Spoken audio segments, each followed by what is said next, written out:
Welcome everybody, Dude here. Welcome to my playthrough of Dark Souls 1. In this playthrough, I'm gonna be focusing on the lore of the game.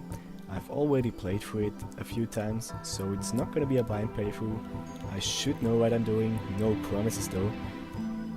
And, well, if you haven't played the game yet, be warned, I'll spoil from beginning to end. I'll probably even be spoiling Dark Souls 2 and 3, so be warned. We're going to be playing as a bandit, because it has the highest strength stat of all the starting classes. So we'll be doing that because I want to use the Zweihander as soon as possible, because it's my absolute favorite weapon. As a starting gift, we're gonna be choosing the Old Witch's Ring, so we can talk to the Fair Lady later in the game. There's essentially just 3 worthwhile gifts anyway.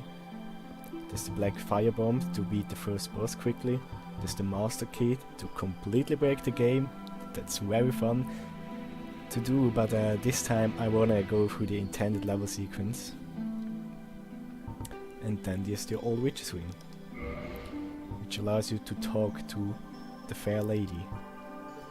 Then here we have the absolutely amazing character creator of Dark Souls.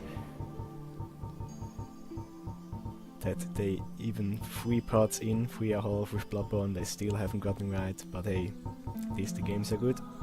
So now I'll shut up for a minute and we'll watch the intro cutscene together. Let's go.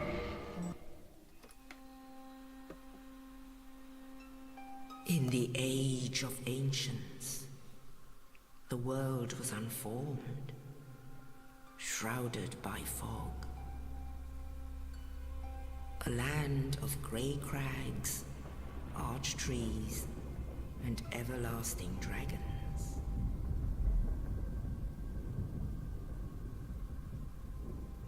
But then there was fire,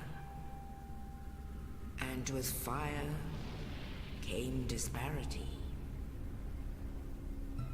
Heat and cold, life and death, and of course, light and dark.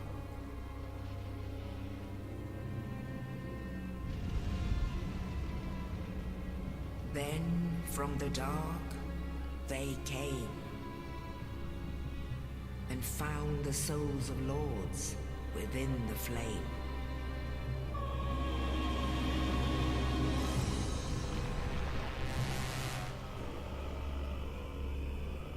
Nito, the first of the dead.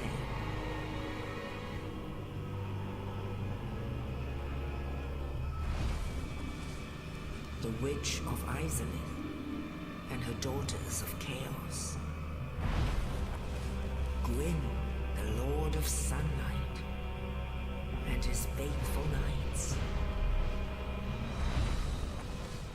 And the furtive pygmy, so easily forgotten.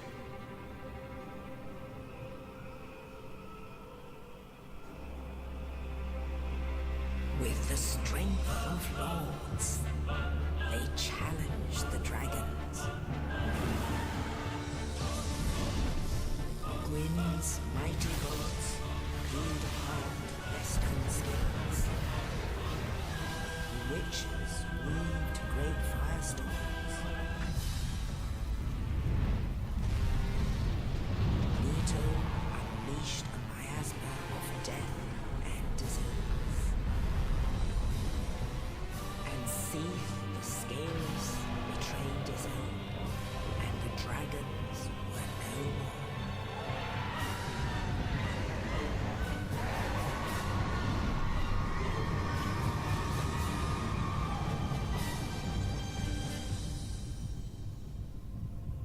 Thus began the Age of Fire.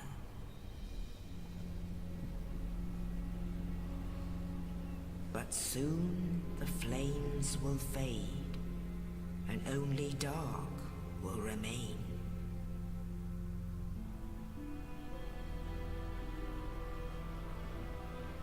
Even now, there are only embers. And man sees not light, but only endless nights. And amongst the living are seen carriers of the accursed dark sign.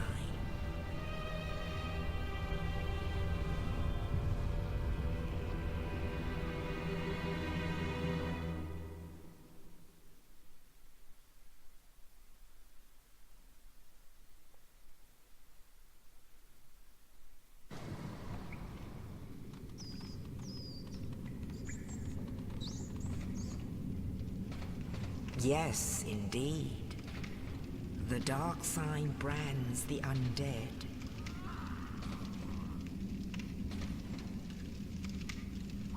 And in this land, the undead are corralled and led to the north.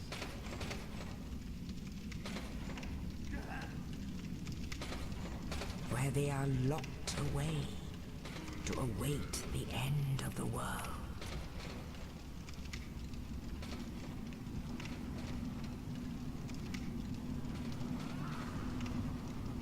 This is your fate.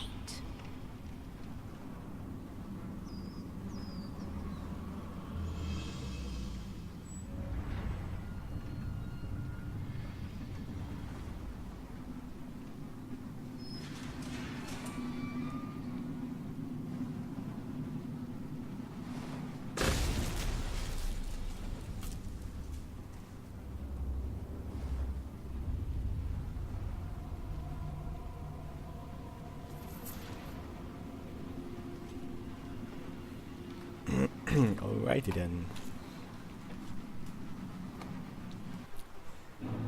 Well, here we are in the Northern Undead Asylum, the first area of the game.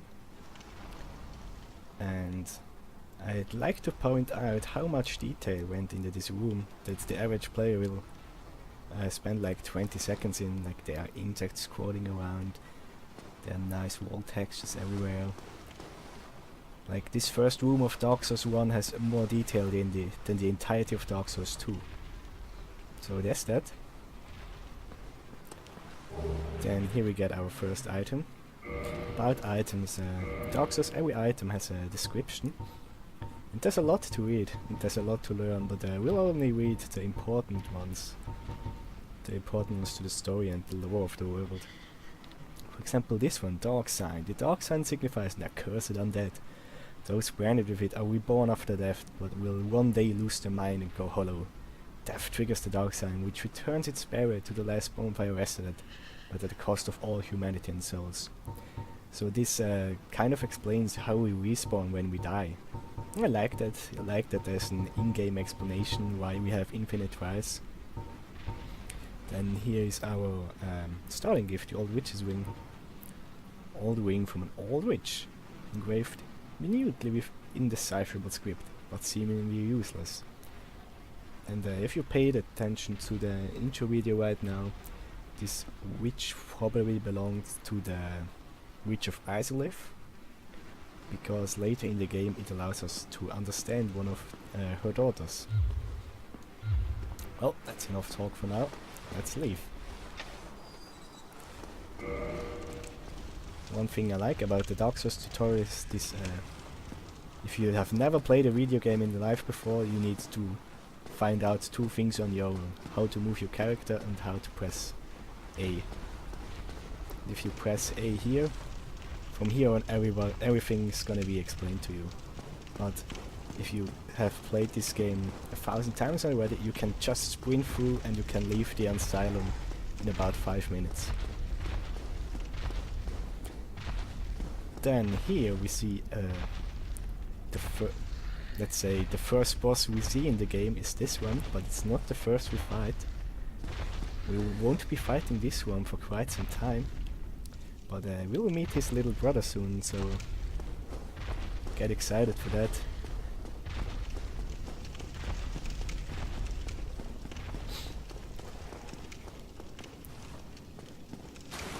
The dude here just chilling.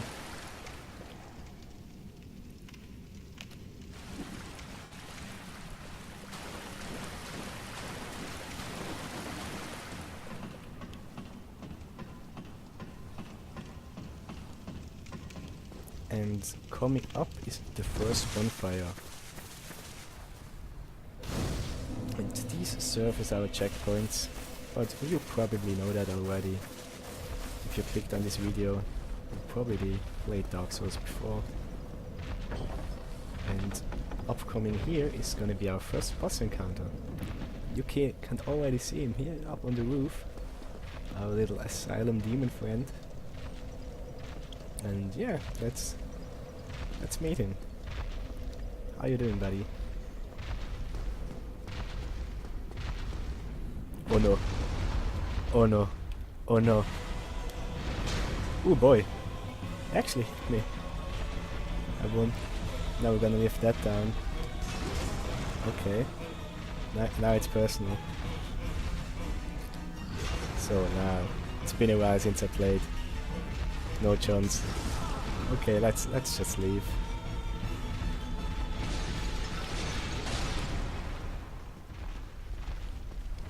You can actually beat him in your first encounter with this shitty stick of a nut sword, but it can take quite a while. And at the end of this video I show you how to do it easy. If you choose the black fire bombs as your starting gift, you can completely destroy him. Like one bomb does like a fifth of his health. It's ridiculous.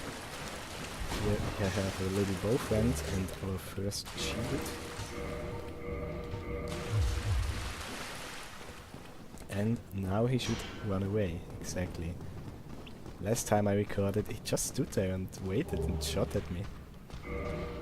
Broke the script or something. So now we have all our starting gear.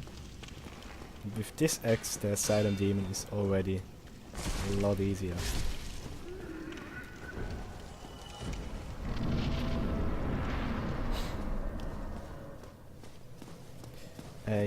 Here you can see Oscar of Astora, the guy who saved us before, threw us the cell key down into our cell. And up here we find the rusted iron ring, I think it's called. It's an item we won't be getting until we revisit this place. But let's try to keep it in mind, because it will come in handy. And here we're gonna do a little Indiana Jones click and thank this guy for delivering this boulder to us. So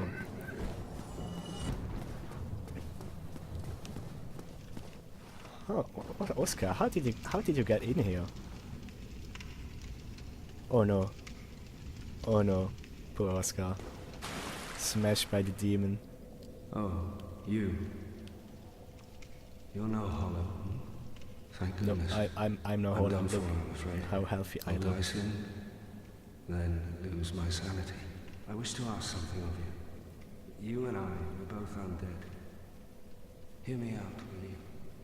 Yeah, sure. Go ahead, buddy. Regrettably, I have failed in my mission. But perhaps you can keep the torch lit. There is an old saying in my family. Thou who art undead art chosen. In thine exodus from the undead asylum, maketh pilgrimage to the land of ancient lords. When thou ringeth the bell of awakening, the fate of the undead thou shalt know. Well, now you know. And I can die with hope in my heart. Oh, one more thing. Here, take this. An Estus flask. An undead favorite. Oh, and this. Now I must bid farewell. I would hate to harm you after death. So go now, and thank you. Now I must bid farewell. I would hate and thank you. Alright, thank you, Oscar. And what did he give to us? The Estus flask. The undead treasure these dull green flasks. Fill with Estus at bonfire. Fills HP. The Estus flasks are linked to the Firekeepers. The Dark Tales also make reference. An emerald flask from the Keeper's soul She lives to protect the flame and dies to protect it further. So this is probably gonna be the item we will use the most in this game. It's one of the very few ways we can actually heal ourselves, and Estus flasks refill every time we die or reach a bonfire. And Oscar here might just be the most important NPC in the game. Not only does he give us the Estus flask, he actually gives us direction, which is something not a lot of people do in this game. He was actually supposed to have a much bigger role. There's leftover audio files in the game with more lines of dialogue of him, and he was supposed to be some kind of a rival character to our character. We'd have several meetings along the way, and in the end he would be the penultimate challenge before the final boss. But unfortunately that got cut, like a lot of things got cut. Like, well, the entire third of the game is unfortunately a train wreck, but we'll get there when we get there. Oh no. Oh no, he dies as soon as we leave. Poor Oscar. Oh, meeting him. We'll be meeting him again when we get back here. That's something I never quite understood. Like the undead in the Dark Souls universe, if they die, every time they die they lose a bit of the sanity. But how did he know that he had only one death left? Like he seemed pretty fine to me. He's insane enough. Maybe he probably lost hope. That's one way to go hollow, if you lose all hope and motivation. With this item demon smashed him so hard, he never recovered his pride. Like, dude.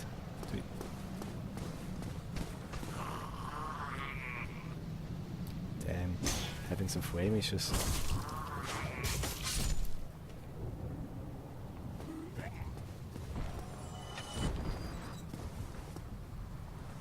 What's going on?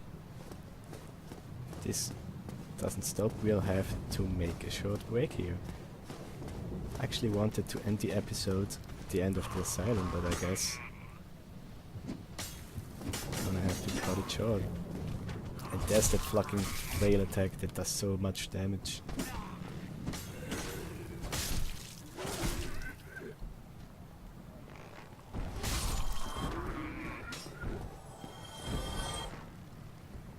Damn, what's up with those frame rate drops?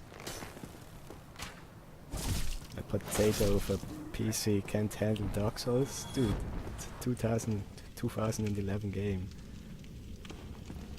Here we gonna try to show off the parry mechanic. If you parry an enemy, you can open up for a repost that does a lot of damage. Honestly, you're probably better off just backstabbing them for the same amount of damage. You don't have to lead yourself wide open to do it. But it's not that bad, like you can parry pretty fast in a row. If you whiff the first one, you can try to hit with the second one. And well, here we have an upcoming battle with the Asylum Demon.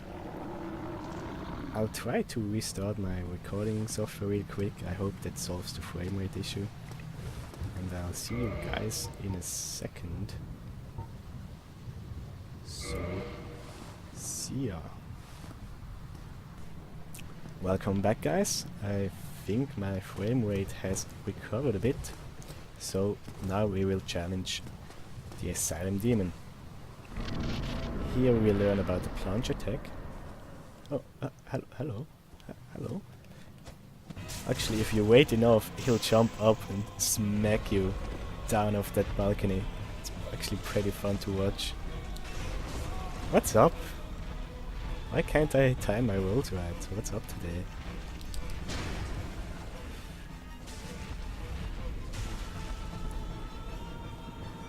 Yeah, okay, that's it.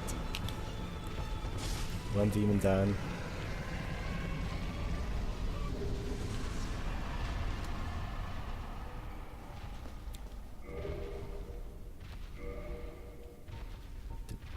Pilgrim's Key. Key to the inner door of the Undead Asylum main hall. The key belonging to a Chosen Undead pilgrim. But this Chosen Undead knows not what this pilgrimage has in store. Or does he? Well, that was the tutorial area of the game. Here we have a really pretty skybox. And here we have Snuggly the crow's home nest.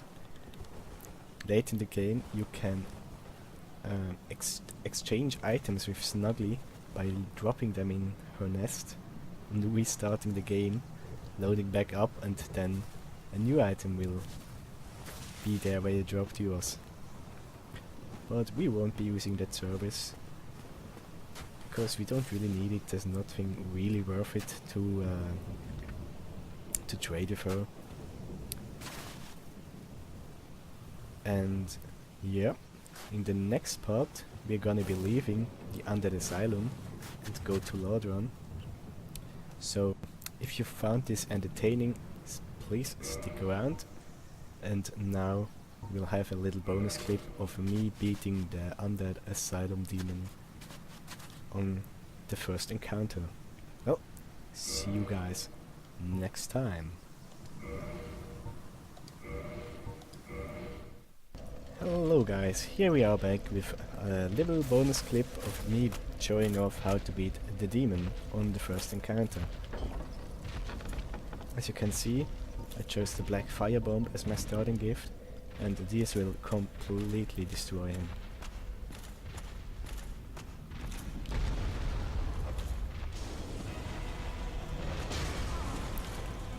Like 2 bombs in and it's already at half health. As am I.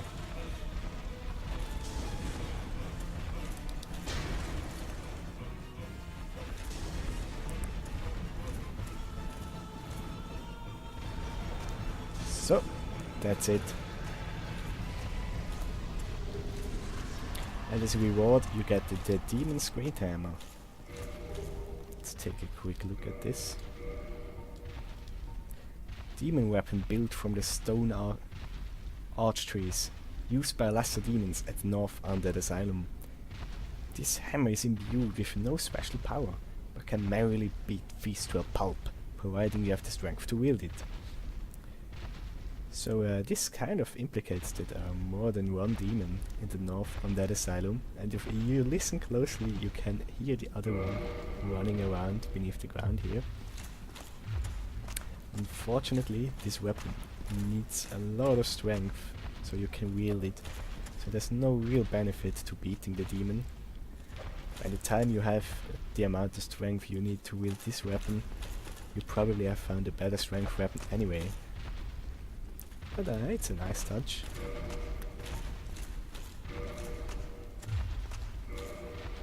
Yeah, you need 64 strength to one-hand wield it. So you would need like 32 strength to wield it in both hands.